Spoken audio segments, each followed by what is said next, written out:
Welcome, everyone, to the Penn Primary Care Podcast. I'm your host, Dr. Kendall Williams. If you're in primary care like me, one of the issues that comes up very often is men's sexual health. And if you were trained like me, you didn't get a lot of formal education on this topic in either medical school or residency, but it comes up all the time. And, I know most of what I've had to learn on my own to try and care for patients who come with various issues related to their sexual health. So in order to address those issues, I've invited on Dr. Kathleen Hwang. Dr. Hwang is a professor of surgery at Penn in the Division of Urology. She is the director of the Men's Health Center at Penn and an expert in men's sexual health. Kathleen, Kat, thanks for coming on. Thanks for the invitation. I'm excited to be here. Yeah. So how did you get into this area? I assume you were trained as a urologist, but tell me more about that. Absolutely. So formal training, I am a urologist who finished residency. And during residency, I was actually fascinated with male reproductive and sexual health. Really just my mentors who sort of showed me the really fun surgeries we do in microsurgery, prosthetic surgery, but was actually pretty fascinated with the physiology behind it. Then when I started learning a little bit more about how fulfilling it can be to kind of work with patients who are struggling with these really sensitive topics, it kind of became a passion for me. That's terrific. It is an area that is oft neglected. And I do, by the way, promise a podcast to the audience on women's issues regarding sexual health, but also around menopause, because that's become a big deal. And I don't know, Kathleen, if it's not you, maybe one of your colleagues we can have on to talk about the new developments in that area, or sort of the old developments, I suppose, that have now become new. Absolutely. Yeah. So the only reason we're doing men's first is because I needed to study up on a lot of the women's issues before we did the podcast. So Kathleen, let's just start with sort of the basics as you go through this with patients. And the things that I was going to talk about today were issues of erectile dysfunction, issues of ejaculation, issues of low libido, and then, sort of anatomical structural abnormalities that, Peyronie's disease and others that maybe you see as well that need to be addressed. Does that sound like a good agenda? Sounds good to me. Yeah. So let's start with the basics. And we often have patients that come in and, they're often sort of shy to bring something up. And then you realize quickly that, they want to talk about sort of these more sensitive issues. They begin the discussion and then you begin to ask more questions. So what is a good sexual history? So most of the patients who show up have some inkling of what they want to talk about. And unfortunately, it isn't always as accurate as they think it is. So a lot of times people will label their sexual function concern as I have erectile dysfunction. And sometimes I do have to dig a little bit deeper because that's not properly what they actually are struggling with. Maybe they're really struggling with premature ejaculation, but just label it as erectile dysfunction. So a lot of times we have to go really dial back, and I have to ask some pretty detailed questions to understand really what is their chief complaint. Most of the time, it starts off with, how would you describe what your actual problem is? Like, what are you most frustrated with? And a lot of times you get a laundry list of things, and it's like 5 things listed down. And I always start with, let's talk about the top 2 and describe it for me. And if it's erectile dysfunction, tell me about your erection. Tell me about what the baseline function is, the rigidity, how easy it is to achieve it, when it's with a partner or not. So there's so many different aspects about sexual function that aren't just about the erection itself, that you do have to ask a lot of broad questions to help them explain what they're concerned about. And I suppose oftentimes, because it's the thing, it's ED, we see it on commercials on TV, people are comfortable labeling that way because it's a public label. But as you say, it may be issues of low libido to some degree. It may be issues of ejaculation, not able to achieve orgasm and so forth, right? Absolutely. And it's not uncommon for this cycle to start where you're struggling with your erection quality. And because of how uncomfortable you are with intimacy at this point, because you're scared of this performance and anxiety kicks in, you naturally shy away from intimacy. So there your sexual drive is now dropped because you just don't want to put yourself in that situation. Then all of a sudden you can start having ejaculatory dysfunction because you're so fearful you're going to lose the erection. You're actually orgasming really fast. And that is the spiral of where all of the sexual dysfunction becomes kind of this just one giant problem that started with just a partial erection that just wasn't up to your kind of satisfaction. Are there specific features of the history that you're kind of really looking for?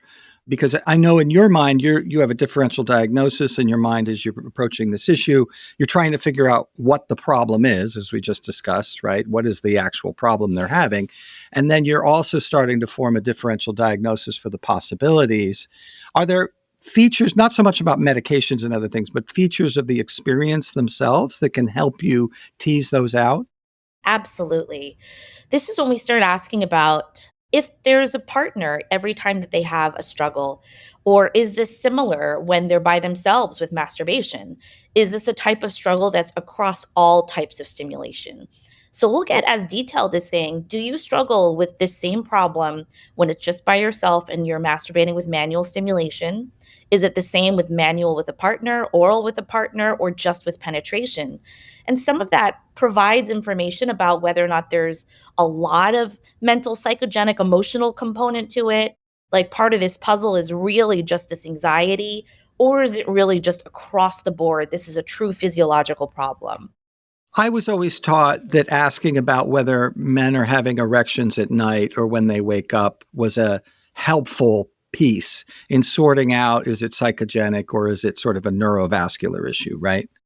Well, so morning erections, and a lot of patients will come and be like, listen, doc, I haven't had morning wood in a really, really long time. And then you start kind of explaining, what is nocturnal erections? What really does that provide as far as information? And the way that I share with patients is those erections you get at night, they're not sexual. They're real for your penile health. It's getting that firm rigidity, softening up, and cycling overnight. It's protecting that penile flexibility of the tissue, providing healthy oxygenated blood throughout the entire shaft. And so what's left over is that morning erection. Maintaining that ability to keep those erections and those cycling of nocturnal erections at night sort of is a parallel and an indirect measure of just sort of like healthy blood flow, good nerve stimulation. But the reality is, as you age, that gets less and less just because you're aging, the blood vessels are aging, but doesn't always parallel to function. So you have a lot of younger guys who will say, I do not have morning erections anymore. And I'm like, you're 22. I'm surprised that you're sort of providing that information because sometimes I'm shocked about that. And many a times they have just gotten to this place where like they miss them and they're still there, and we'll do other ways to kind of do some testing to confirm that whether or not they truly are having them or not. So I want to dig down on this because you mentioned that you were fascinated by the physiology, and now you've piqued my interest in the physiology because you alluded to there's a physiological purpose for nighttime nocturnal erections, right? And you mentioned it, but is there any more detail to flesh out there in terms of why that happens? What we figured out is when you start losing some of that nocturnal sort of cycling of erections and you are no longer having, frequent enough voluntary erections for intimacy or sexual function, what'll happen is the penis contracts. Your tissue contracts. It's this sort of dynamic organ that needs continued stretching to maintain that flexibility. And when you lose it, it will contract. So a lot of guys will come in and say, my penis is doing the turtle. It's literally disappearing on me. And I know I haven't done anything to it. There's no trauma, but it's literally just because it has lost that natural sort of protective mechanism of these nocturnal erections to maintain that penile stretch, that penile flexibility of the tissue. And you'll see a lot of this in patients who are post-surgical.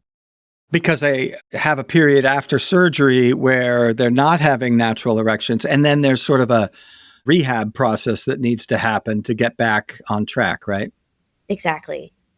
Okay. Now I'm curious about the physiology because I want to go into this a little more detail. We know that having an erection is a vascular phenomenon, right? I did not read about this before the podcast, so I'm going back on basically, but basically in some way the floodgates get opened. The blood flow increases into the penis, it becomes erect, and then at some point that reduces. And, that's all driven by nerves as well. So it's a neurovascular phenomenon, right? Maybe we could just dig into actually, what causes that. The way that I like to describe it is basically your erections are dependent upon healthy blood vessels. right? Because the erection is a coordinated dance of arteries and veins, and the artery's job is to pump the blood into the shaft after sexual stimulation, right? The stimulation itself, whether it's this mental or emotional kind of sexual stimulation, triggers the nerves. It sends a signal down to these blood vessels that says, let's get this blood going. This blood flow gets shunted into that penis, and that's what fills the shaft, creates the rigidity. But that's just the arterial aspect. Once the blood is there and the rigidity is created, the veins, the venous channels have to then snap shut to keep that rigidity there. And that's what maintains these erections. And the coordination between the nerves, the arteries, and the veins is what creates healthy erections. Healthy erections that show up when you want them to, go away when you want them to go away post orgasm. And so anything that interrupts either the nerve stimulation and or the arterial sort of response to the stimulation, how robust the response is, and how well those veins close is how well your erections are going to be achieved and maintained. And when it comes to the nerves, we're talking about almost exclusively autonomic nervous system. I mean, you can't necessarily will yourself to have an erection, although you probably have some conscious control over it.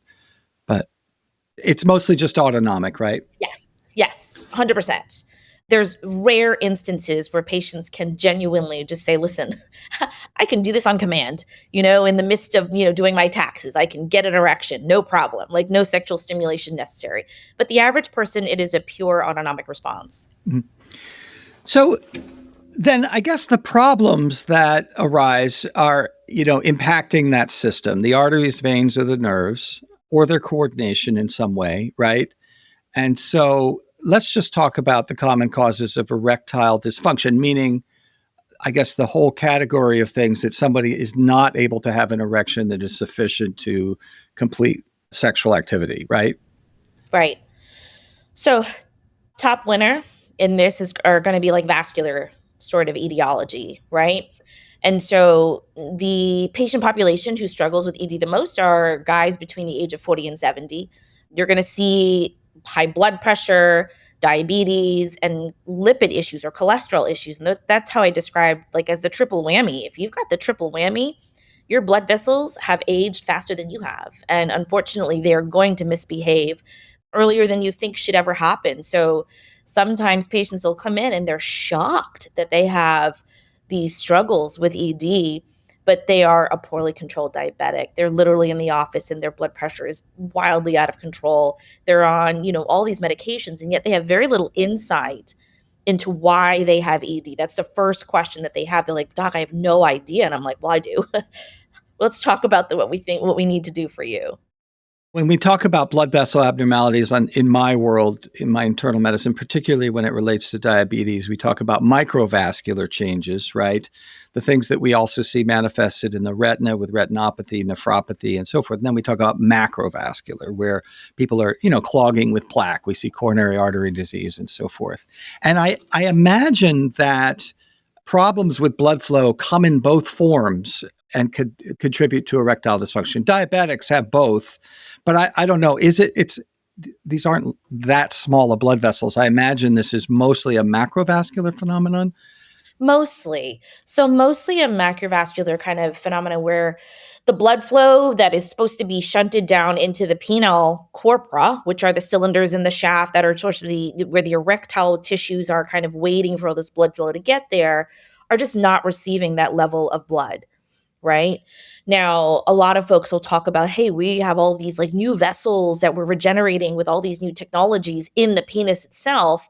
That's why these things don't work that well yet, because they're targeting kind of like the microvascular kind of things, which really aren't going to shift big, major, moderate to severe ED. Yeah. And I guess the other problem that diabetics have is the neuropathy, which can involve autonomic systems and therefore may contribute to ED as well.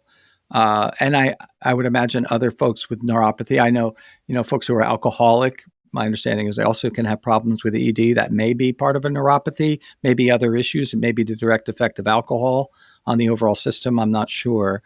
And then, years ago, I remember it's probably the 1990s or even before that, watching a 60 Minutes, and they were doing this whole sort of expose on how smoking had caused ED and how that the public was not aware that this was actually a problem with smoking. But of course, it makes perfect sense because smoking is a major contributor to maculovascular problems. Okay, so I want to talk about some of the common things that we do that impact this physiologic system. And then I want to get into the hormonal aspects. But before we leave the sort of the neurovascular phenomenon itself, I mean, we give a lot of drugs that can potentially cause this.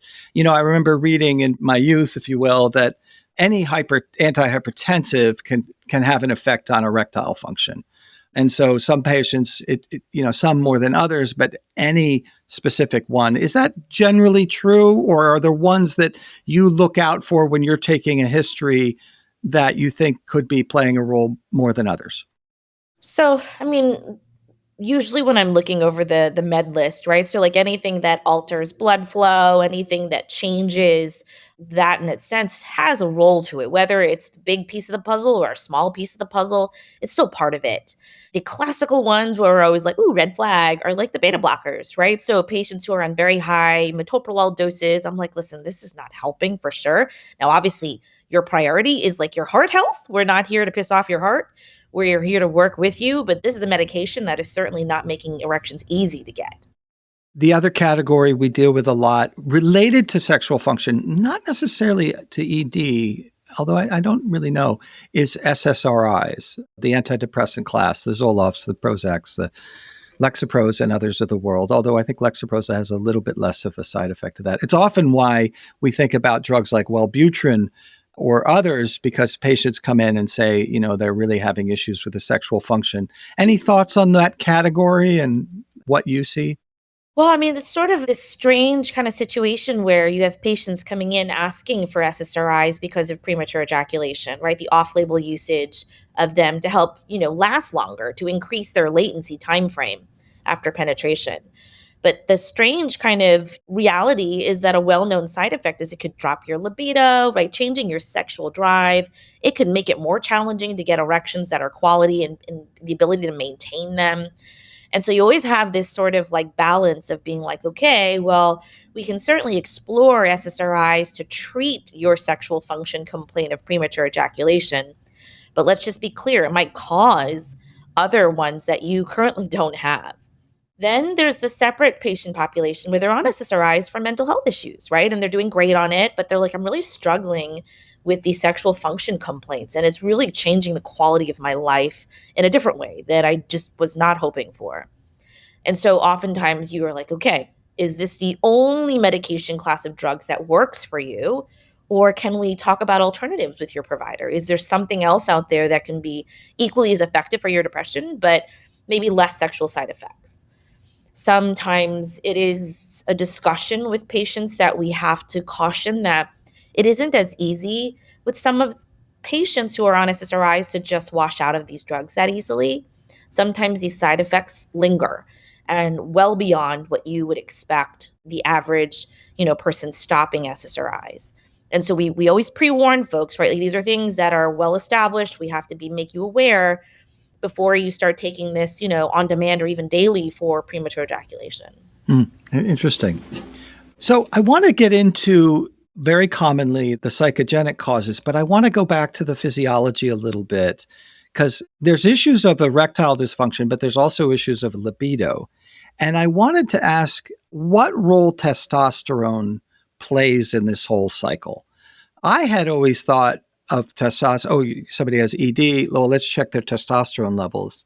But, doing some more reading about this a couple years ago, the sources I was reading were educating that, testosterone actually contributes more to libido than it does to the erectile function, with the neurovascular phenomenon we just described itself.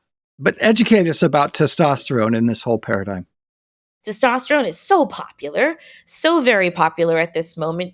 It's highly successfully marketed. And so we get lots of questions about low testosterone, lots of questions about testosterone replacement therapy. But testosterone levels are very closely linked to your sexual drive. Now, the testosterone normal reference range in a lab is wide, right? It can go from 300 all the way to like 1,000, and it's all encompassing for all ages of adults, all adult males. So sometimes it's a little challenging to say to someone, hey, your T level of 500 is really normal when they're like, I'm symptomatic with my, this or that. But what you'll find most commonly is when I'm asking patients about low T or I'm concerned I have low T, I'm like, well, tell me about your sexual drive. And if they're like, oh, doc, my sexual drive is awesome. I've got a sexual drive like a 18-year-old. I'm every day, all day. And then I'm like, I don't think there's a problem with your testosterone then. Because it is that directly linked that you will really see this association of folks who are very symptomatic, truly can describe the situation of really low libido. Their T levels are often going to be quite low or definitely on the lower end of normal. Whereas in contrast with erectile dysfunction, while testosterone certainly is that male hormone, it is a good piece of the puzzle for just in general sexual function. It rarely is going to correct erectile dysfunction alone, right? Somebody who has a low testosterone, but they have ED, you can give them replacement to make them more eugonadal, but the reality is their ED is not most often not going to be corrected. Their treatments that they take may work more effectively. They may need less Viagra, maybe 50 milligrams instead of the 100 or 25 milligrams instead of the 100, or you can downgrade them off of an injection down to an oral. But they're still going to need some additional help with the erections because correcting the hormone isn't going to be enough. What is your, by the way, just because there does seem to be some fudging of what is a low testosterone, what is your low number? So that is a very good question because it is so lab dependent. It depends on who you're asking, whether you're asking an endocrinologist, a urologist, a primary care physician. We all have our own like cutoffs, our own little, warm spot where we're like, okay, this is low. I'm not comfortable with this. Just based on just sort of the past clinical trials I've worked on and all these different things, my cutoff is in our lab, 300 nanograms per deciliter. Okay. And so typically we're like, okay, it has to be below 300. And part of that discussion is also it needs to fall within these ranges in order to convince your insurance that you truly have low T and that they're going to cover your medical replacement therapy. Can we talk about testosterone levels through the decades of life? So it does naturally decline in men, just as estrogen declines precipitously at menopause, but men have a slower decline with testosterone over time. So do you interpret it a little differently for a 75-year-old than I'm sure you do, for a 35-year-old, right? So this is the hardest part about managing hypogonadism or testosterone deficiency is that checking a blood level is just a number. And so somebody who has a total testosterone of 350 nanograms per deciliter may be completely happy in life and have no symptoms at all and are presenting to see something else and someone just happens to check it and they're like, oh, but I'm fine. I don't have any complaints at all. And you can see the same number in somebody who is miserable with complaints of fatigue and sexual dysfunction, and they're the same age. And you can see these symptoms in multiple different people across different age groups, but these numbers are all over the place. So when we counsel patients, we're like, listen, I know your T level that you had checked is this, but you don't have symptoms that support whatever is going on here because hypogonadism is a combination of symptoms and blood supporting levels. It's not just your symptoms and it's not just a blood test. We sometimes have to get into the weeds about like what the different types of testosterones are out there, right? A total versus a free versus a bioavailable. And why is checking protein levels important with your sex hormone binding globulin or your albumin levels? These are all parts of understanding, what your T level means to you as a person and how that influences your symptoms. Can we go through that real quick? Just a brief primer on total versus free in particular, I suppose, those two. Sure. So, total testosterone is like, in general, what's floating through your system. But what's available to your receptors is very different because some of your testosterone molecules can be bound by some of these hardy proteins like SHBG, your sex hormone binding globulin. Any testosterone molecule that's bound to SHBG basically is rendered not available to your receptors. So weakly bound things bound to like albumin are freely available and still functionally, part of the system that's supporting you. So there are times when you can have an individual who has a very robust total testosterone, but they're so symptomatic. And you are at this moment just being like, maybe I'm being tricked by this total testosterone. Let's check an SHBG. Now, if his SHBG is really high, like surprisingly high, his free testosterone or even his bioavailable testosterone will be much lower than where it should be. So his symptoms are now making more sense. And now, beyond just testosterone, different flavors, we actually are encouraging patients to consider, checking estradiol levels as well. Because if you have really pretty normal testosterone levels for the range that we think, is normal in this reference range, but your estradiol levels are sky high, triple digits, you're likely going to be symptomatic as well. That testosterone to estradiol ratio, which is going to support your testicular function, needs to be in a reasonable, hopefully 10-to-1 kind of thing. Do you ever check prolactin levels just to rule out a prolactinoma? Yeah, so prolactin's a great way to kind of monitor the central concerns, right? About where that's stimulating your pituitary and how these different things are going to influence your downstream testicular function. And the way that I describe it to patients, I'm like, your testicle literally only has two jobs. It's to make testosterone and it makes sperm. But the funny thing is it sits there and it does nothing. It will do nothing until your brain tells it to. And so that stimulation is very important in that circuit of how that access and feedback creates a balance of function. And so when you have something in the brain that's being pumped out like a prolactin level, right, from your pituitary that's too high, it actually suppresses the rest of that stimulation in your HPG axis. So the classical patient we teach med students and residents about are like the 18-year-old who comes in and is like, I've never had an erection. I have zero sexual drive. I'm curious as to why I find it so strange that I've never had this. And you're like, well, that's not normal. That's a big red flag. And you'll check a prolactin level and it's 3,000, right? Like that individual needs MRI of his brain. He probably has a functional tumor that we need to address. And so those are the classical patients that you're like, yes, please don't forget this.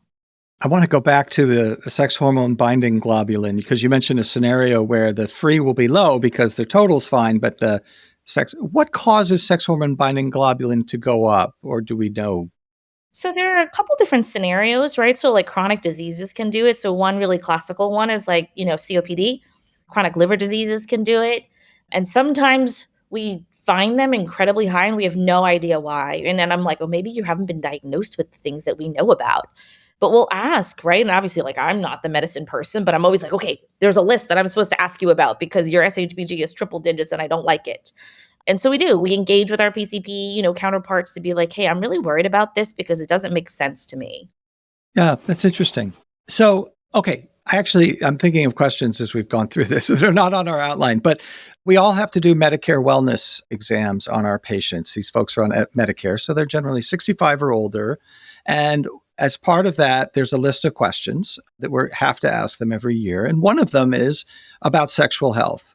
And so that probably has led in the last couple of years more PCPs to talk to their 65 plus year olds men about sexual health than before because we're sort of mandated to ask it. But what I don't have in my head is kind of what's normal for a man in their, say, 65 and older, 70s, 80s, in terms of all these issues, libido, erectile function, and so forth. Are men supposed to have normal erectile function into their 80s, or is it all related to testosterone? Let's assume they don't have diabetes and all these other problems. They're just a healthy 80-some-year-old man. What's normal for that age group is my question. So excluding all these other comorbidities, right? In your 70s and 80s, you still should be able to get erections. We have so many of these patients who are, in their 80s coming in to see me and be like, listen, doc, it's 6 months I've had this issue with ED. And I'm like, I'm so proud of you. This is great. I'm so happy for you. Let's get you functional again. Now, whether or not the individual is like really active and like, meeting new people or interested, that's a totally different story. But without any other comorbidities, you still should be able to generate healthy erections for intimacy. Yeah, good. And there's a separate discussion about when to replace testosterone generally, for overall bone health in men and other issues.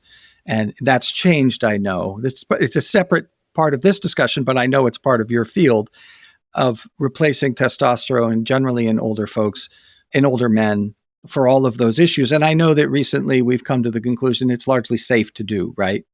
Yes. So testosterone replacement therapy is safe to do if you monitor correctly and you're identifying the right patients. It's a wonderful thing and can really change people's quality of lives in very meaningful ways. But you just want to be very thoughtful about informing these patients about what they're getting into and recognizing what the best approach to replace the testosterone is, because there are actually quite a few options at this point, but also doing the proper monitoring. It's great. Just to make sure it doesn't go too high, right? Yeah. So we have a target we're always aiming for. We talk about, what's an appropriate range for whoever we're working with. We talk about, what the different approaches are and what fits into their lifestyle, whether it's a daily, whether it's a weekly, a biweekly, a monthly, right? Or even the depot injections or the pellets that go into like every 4 to 6 months. There's quite a variety of different options and how to fit them into their lifestyle. Each of these options will have different strengths on how you can quickly get them eugonadal or sometimes have the potential to overshoot, depending upon the approach.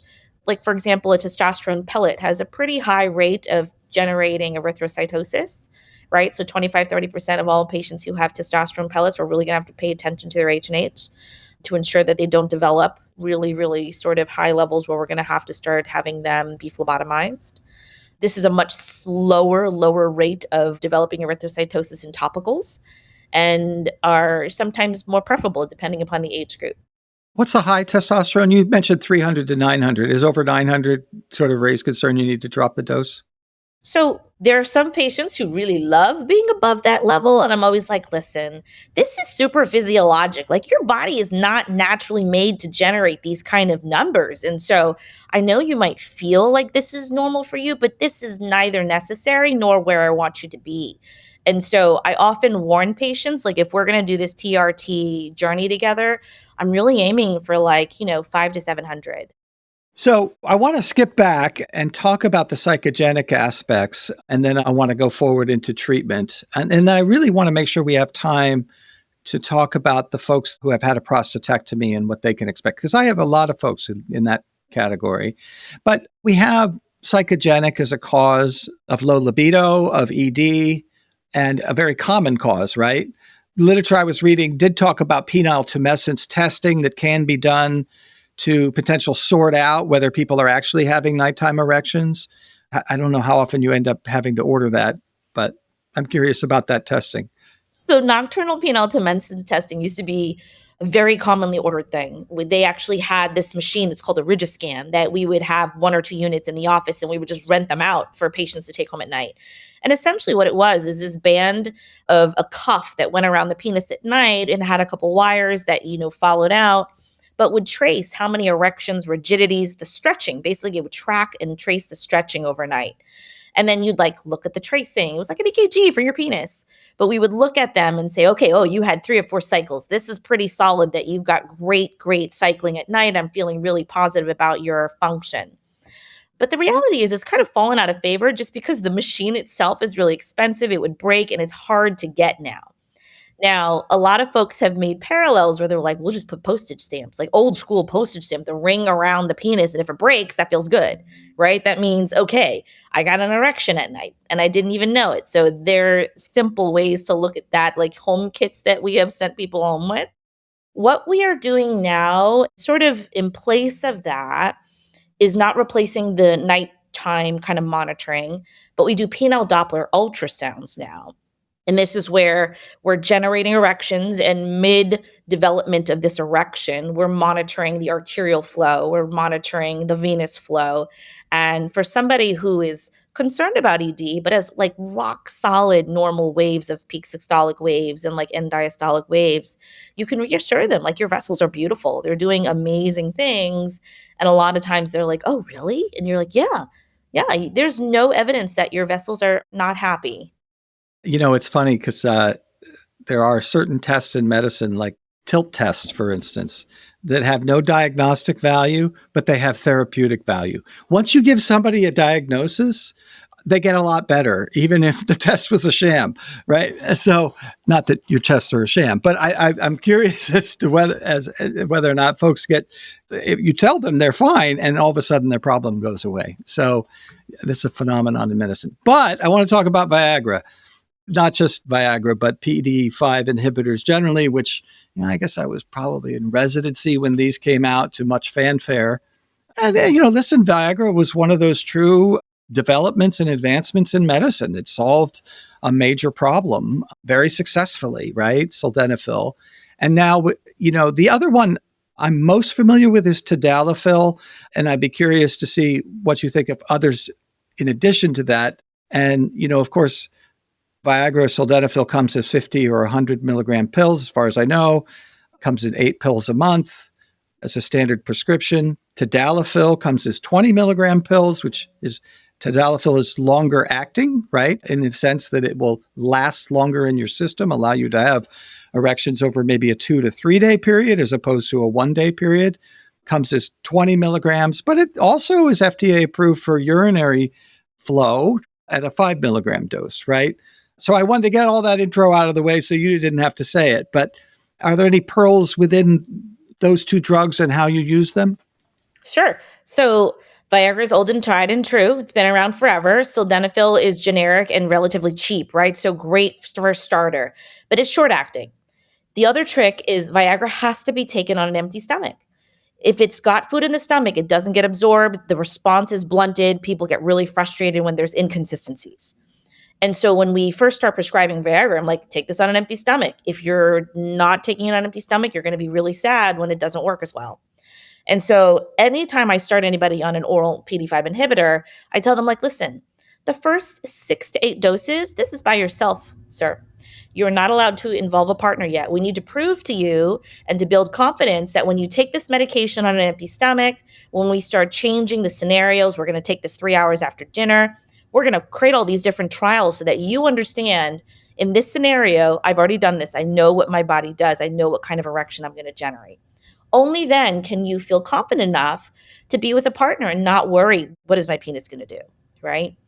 So Viagra is great for short acting, for on an empty stomach, and it's the cheapest out there. Now, for younger individuals, they don't love this massive on-demand planning. It's really hard on their psyche. It's really hard on the stress and the strain of the anxiety of like, oh my gosh, I got to plan and take this ahead.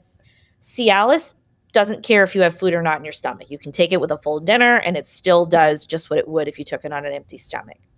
Cialis, as you mentioned, they call it the weekend pill. Take it Friday, it's good through Sunday. It's amazing.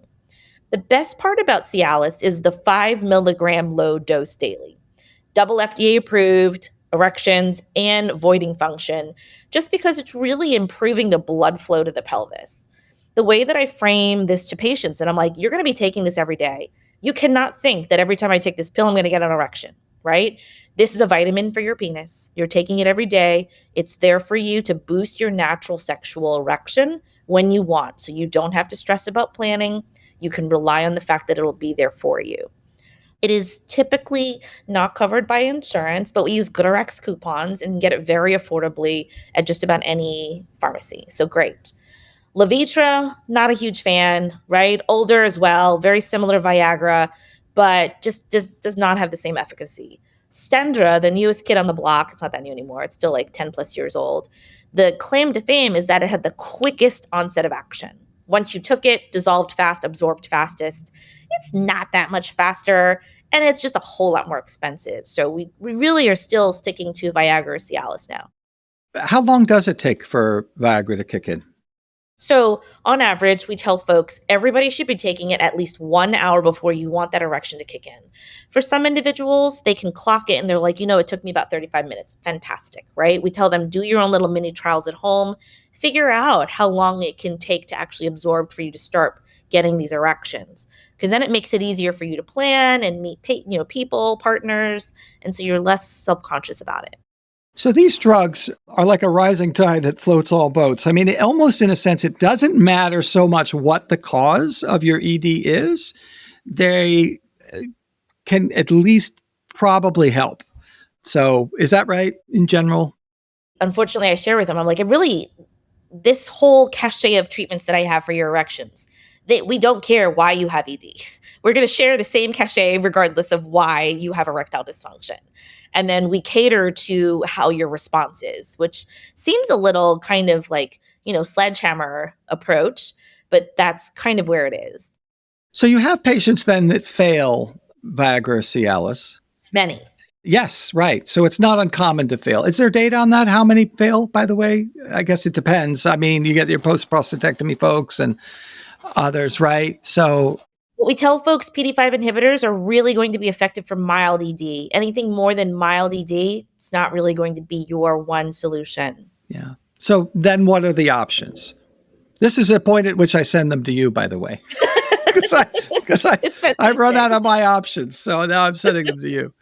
So there are some folks who are like, listen, I don't want to have to deal with medications. I don't want any of this. We have penis pumps, vacuum erection devices. These are external mechanical devices that create a negative pressure within a cylinder that goes over the shaft, generates blood flow, pulls the blood into the shaft, and creates fantastic rigidity. But that's only getting the erection. Then you have to create a penile constriction ring, put it at the base, and then that maintains the erection. So this is really popular against folks who have bad hearts, can't take any other kind of medication. Travel's easy, get this little kit, it's fantastic, little box with it goes in. It's like a little piece of luggage. But it takes a little bit of practice up front to get really coordinated with the device itself. But once people sink in, pretty popular. And the reason being, it works in everyone because it's mechanical, right? There's no reliance on how your body responds to it. It's just mechanical. So there's a lot of tips and tricks, but everybody can respond to it. The most popular option are these penile self-injections. It sounds absolutely terrifying. Nobody ever wants to hear about sticking a needle anywhere near their penis. But the reality is, we can blend these medications that are these vasodilators. They're mostly based out of either prostaglandin E1, papaverin, phentolamine, blended to some degree in different formulation. And if you introduce it directly into the corpora, and there's little bridges that go to one side to the next, they're very, very powerful. So these can really help patients get really functional erections consistently in the very most severe patients. The one challenge is this is the one approach that has the highest risk for priapism, right? So you have to be very thoughtful about the education. Yeah, I would think so, because you're opening up the floodgates, but it's not clear what's going to reopen the vein gates, right? So once you've opened up the arterial gates. Right. The last option is surgery. Yeah. So tell us about surgery. Surgery comes with penile implant prosthetics. They come in two different flavors. One is a semi-rigid rod. So these two rods are implanted into the shaft and they're malleable. So you live in the state of about 80% rigidity. Fantastic for people who have, dexterity issues, but is able and firm enough to penetrate and be intimate at any reason, any cause with any partner. And the sensation's the same, right? So your ability to reach orgasm is preserved. All of that's there. The most popular prosthetic is the inflatable. The inflatable prosthesis allows the patient to live in a state that's natural and flaccid for 99% of the time. But then there's a pump device that's inserted into the scrotal sac where they're able to pump it up, like personally pump it up. And there's an inflation mechanism. And then you penetrate, you reach orgasm, you go back down and you deflate. And so it's very almost natural in the sense that you have these different phases and they last a decade plus. And so patients are really happy with them. It sounds now that you're reviewing these options, and I've only known them in a cursory way in the past, but it sounds like any man could probably get back to sexual function given these options, right? For the most part? Yeah. I am always a little disheartened when they're like, I just didn't know that there were all these choices. And so I'm like, we've got choices. Now, I describe it as a ladder. The higher you climb on this ladder, the more aggressive the treatment is, but the more powerful it is. So the worse your ED is, we have to just climb together. We'll get there. So let's talk about the post-prostatectomy folks, because those are the folks that are in our offices. So I'll just give you two scenarios that we're dealing with, I think. One is a patient who has been diagnosed with prostate cancer and is now making a decision about whether to get a prostatectomy or radiation therapy and balancing the risk and benefits of both. So, what do you tell patients before the prostatectomy? The post prostatectomy individual, right? We are actually encouraging patients to come meet with us preoperatively just so that they have an understanding of what to expect. Because it's like a different world. It's an alien planet for them. They have no idea what to expect, and it's always overwhelming. So when we sit down with patients preoperatively, we tell them, like, my role here is to be your coach in helping to get your quality of life issues back on track. We're actually going to push you pretty early, right? So we have them come back to see us postoperatively at 6 weeks, really early. Now, part of it is I describe there is this concept called this penile rehab program. And that's generally what we're trying to do is we're trying to rehabilitate the penile tissue in sort of restoring penile health, which hopefully will translate into restoration of better sexual function earlier. I described that the program lasts for about a year. And during this year, they will meet with us on a certain frequency, usually every 3 months after that first 6 week visit. And it involves different approaches.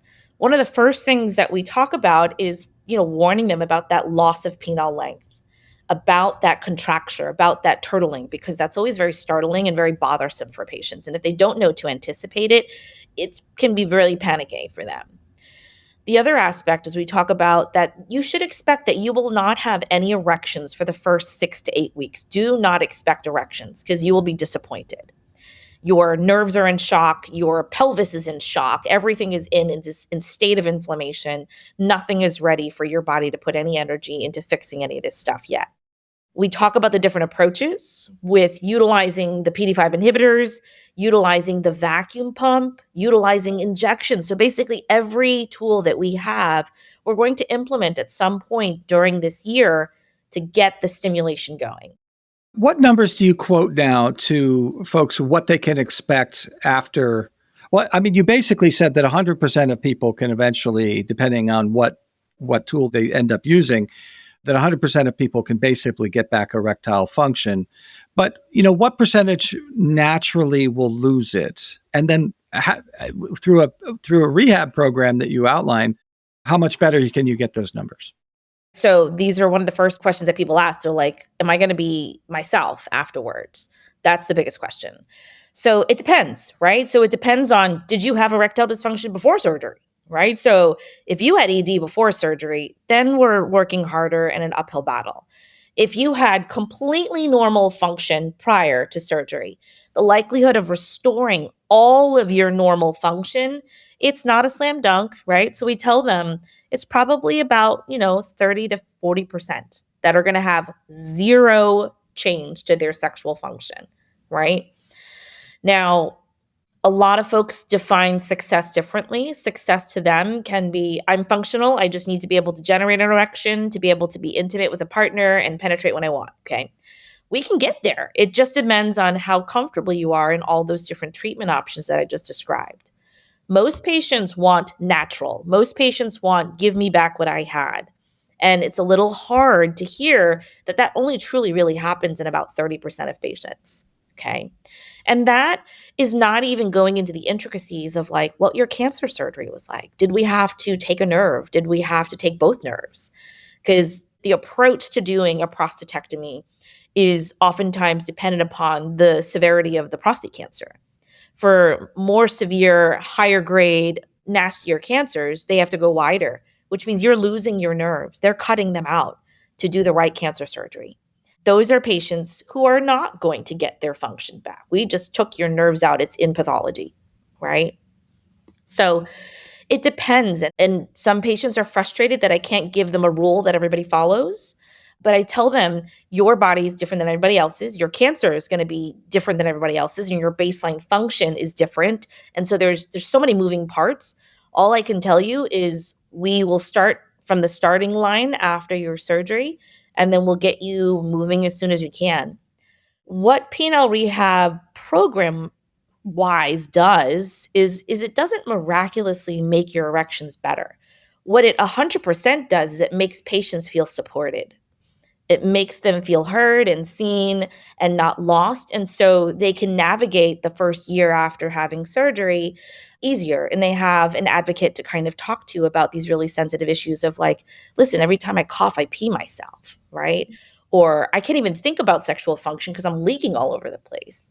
And so just having an advocate to kind of talk them through those things, will we engage them in saying like, your homework is I need you to use this vacuum device and stretch your penis every night, right? That's what's going to restore some of this penile length, this flexibility that you're going to lose unless you do it. This is where use it or lose it actually makes sense. This is very informative. I have patients come into me all the time. Sometimes they're 20 years out from their prostatectomy. I had a gentleman who is actually relatively young and they had to go back in after his original prostatectomy, and he really ended up with no function. And he said, I don't even see a urologist anymore. He's in his early 60s, I guess maybe now mid to later 60s, but it'd been 5 or 6 years. And he just not seen anyone and was assuming that he was not going to have any possibility. So I sent him to one of your colleagues, and he was actually very pleased, came out of that more optimistic. But is it now standard as part of the prostatectomy process at Penn to meet with you or your colleagues, or do we as primary care physicians need to advocate for it? I wish I could tell you yes. So we are in the process of building a formal program to become a uniform. Everybody who has invasive pelvic surgery, whether from colorectal, urology, for bladder cancer, prostate cancer, they're going to be told about our program and given the opportunity to make these appointments earlier. So we're giving them the choice. Kat, that's great. And this is going to be very helpful to me because it comes up a lot. I mean, I think probably, I don't know, it's a handful of prostate cancer diagnoses every year or two. I mean, it's not uncommon at all. And patients come into their primary care physicians to ask these things. So knowing we have these resources available is very helpful. Maybe we should end the podcast there and just ask you, how do we get patients to you? The same way anybody else. You look me up, you give me a call. So I exclusively really only see men's health patients. And so it's either male reproductive or male sexual health. And if you have any questions of any kind regarding either of those topics, come on in. So we didn't talk about the reproductive piece. This has to do with male infertility, right? Correct. Yeah. And maybe we can have you on to talk about that at a later date. Sounds good. Yeah. Thanks, Kat. This is really informative. This is something we all deal with all the time, but this is the most informative discussion I have ever been in about it and maybe even ever heard. So it's really valuable. I hope the audience enjoyed it as well. Please join us again next time for the Penn Primary Care Podcast.